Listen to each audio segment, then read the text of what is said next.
li'auliyaihi iblis ya fada ma masoyansa masu goyon bayansa mabiyansa ƴan kungiyansa min ayi shay'in ta'tuna bani adama daga ina kuke zaki zuwa ma bani adama ku batar da su fa qalu min kulli shay'in ko ina cikin komai muna zuwa musu qala fa hal ta'tunahum min qibal al-istighfar kuna zuwa ku batar da su ta hanyar istighfari qalu hayhata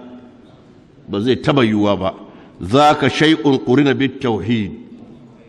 ai wannan abu ne da aka hada shi da tauhidi mutum na istighfari ba za ka samu kabatar da shi ba ko qala sai ce la abuthanna fihim shay'an la yastaghfiruna Allah minhu zan yada musu abinda ba za su yi istighfari ba in mutum na sabon Allah yana tunane yana istighfari amma in bid'a mutum yake yana gani yana addini ne yana gani yana ibada ne ba daman yin istighfari qala fabasta fihim al-ahwa shedan sai jefa musu son zuciya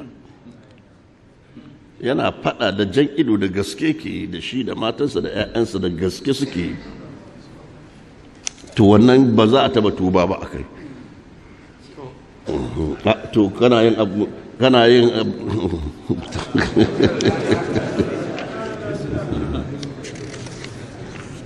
hanyoyin shedan kenan dama fara karatun ne aka fara ta kuskure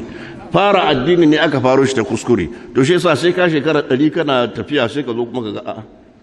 ashe yanzu ma zan koma da halari awwalu ma yajibu alal mukallafi tasihu imani thumma ma'rifatu ma yuslihu bihi fard aini ka haka ba aka bane ba qala akhbar